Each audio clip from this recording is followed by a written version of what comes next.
toujours pour te servir. M'a dit à ce qui est pas ton serviteur, sois béni, sois richement béni. Ça fait vraiment un bon moment.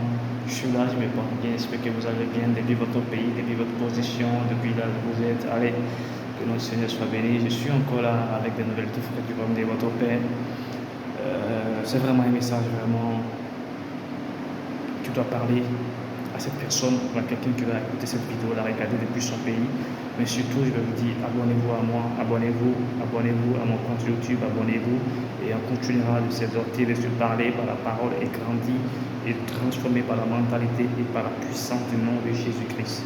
Vous savez, le Nombre chapitre 23 et le Nombre chapitre 24, c'est le message que Dieu me donne de donner à son peuple aujourd'hui. Vous avez vu que Balak est parti voir Balaam pour maudire le peuple d'Israël parce que c'était un peuple vraiment puissant, un peuple vraiment fort, que Dieu était avec son peuple. Et il est passé par toutes sortes de lieux. Dresser des autels, tuer des bœufs, des moutons pour maudire le peuple. Mais un peuple qui est déjà béni, on ne peut pas le maudire. Ils sont allés partout. Dieu même a envoyé son ange pour tuer son prophète Balaam. Mais c'est l'animal, l'ânesse, qui a vu et qui a échappé. Vous voyez comment Dieu nous aime. Dieu t'a déjà béni. Côte d'Ivoire, c'est un pays béni. Ivoirien, tu es déjà béni. Africain, Européen, quelle que soit ta peau, quelle que soit ton ethnie, quel que soit ton pays, le lieu où tu es déjà béni. Et une seule chose qui te bloque à rentrer dans la richesse et à posséder ta bénédiction, la mentalité. Beaucoup d'entre nous, notre tête sont malades. Pourquoi? Parce qu'on a des capacités, des talents que Dieu a mis en nous pour créer la richesse, mais on est bloqué dans notre système de pensée. C'est pourquoi la Bible dit soyez renouvelés par l'intelligence de l'esprit. Vous savez, je vais vous dire aujourd'hui, la richesse ce n'est pas l'argent. La richesse ce n'est pas des biens, ce n'est pas des biens.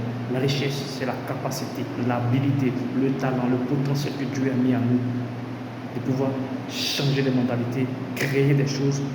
La richesse, c'est le multipotentiel qui est en nous de pouvoir innover, créer des choses, pour pouvoir devenir riche avec des biens et avec des biens. Chez nous, beaucoup en possèdent des biens et des maisons, mais n'ont pas la santé. On a vu dans le domaine du coronavirus, beaucoup ont cherché la santé, ont voulu le payer, mais c'est impossible parce que jetaient de l'argent par la fenêtre, parce que l'argent ne pouvait pas acheter la santé, ni la guérison. Écoutez-moi très bien. Jésus est la vraie richesse. Et cette parole nous dit, Israël était déjà béni. Et Dieu, ce qu'il dit, il exécute. Ce que Dieu a dit sur la Côte d'Ivoire, ce réveil qu'il a donné, ce nouveau serviteur, cette nouvelle servante qu'il a fait sortir, ce nouveau adorateur, il l'exécutera. Alors Côte d'Ivoire, Ivoirien, commence à te réjouir, commence à intercéder, commence à adorer. Parce que moi, je suis caché, parce que je suis en train d'intercéder pour ce qui se passe dans mon pays, pour ce qui se passe dans le monde. Parce que Dieu veut manifester une puissance qui n'a jamais été vue. Nous qui allons sortir pour glorifier le nom de Dieu, ne doit pas avoir peur. On doit avoir la foi. On doit faire plus que nos pères. C'est pourquoi moi, je suis prêt à ne pas être un spectateur, mais un acteur du réveil, un acteur clé, un pion clé pour ma jeunesse, pour mon peuple, pour mon pays. Je ne me tairai point. Il faut que je dise la justice, je dise la vérité. Que vous le voyez ou pas, ça a déjà commencé. Les choses vont basculer dans les jours à venir. Dans les jours à venir, prêtez très bien attention. Ce qui va basculer en Côte d'Ivoire. Je vois déjà les Ivoiriens en train de faire sortir le drapeau, crier des joies, pleurer des joies à cause de la délivrance. C'est vrai, il y aura un chaos, il y aura un désordre. Mais en dehors de ça, c'est le jugement et le dessein de Dieu qui s'accomplit sur cette nation et dans ce pays. Écoutez très bien, les choses vont aller tellement vite, tellement rapide. On ne comprendra pas parce que Dieu s'est réservé un petit reste, un petit peuple en Côte d'Ivoire pour progresser et pour relever le pays. Je vois même des chrétiens qui seront députés, des chrétiens qui seront premiers ministres, des chrétiens qui vont occuper presque tous les postes, dans tous les domaines.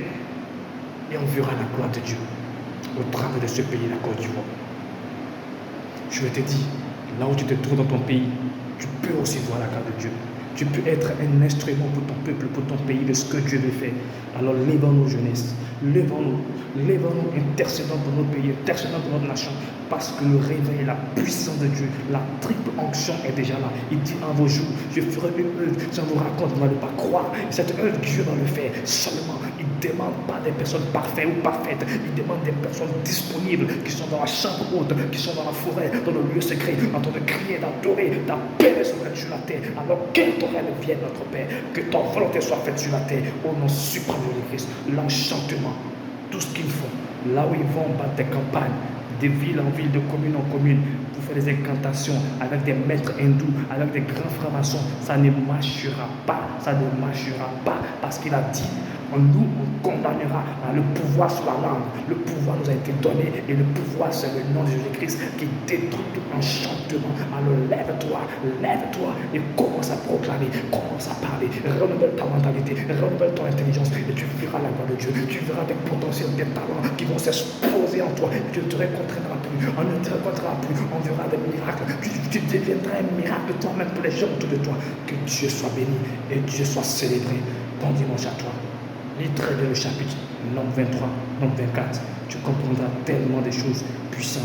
Dieu t'a béni, tu es béni, tu es béni, tu es favorisé.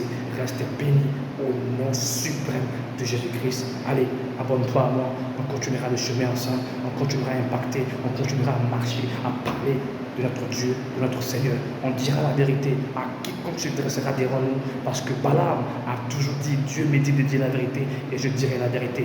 Je ne peux pas mentir quand Dieu me dit non, je ne peux pas dire oui quand Dieu dit non, parce que Dieu a décidé et Dieu le fera. Allez, toujours pour te servir. Allez ensemble. Ciao, ciao. Je vous aime. Allez.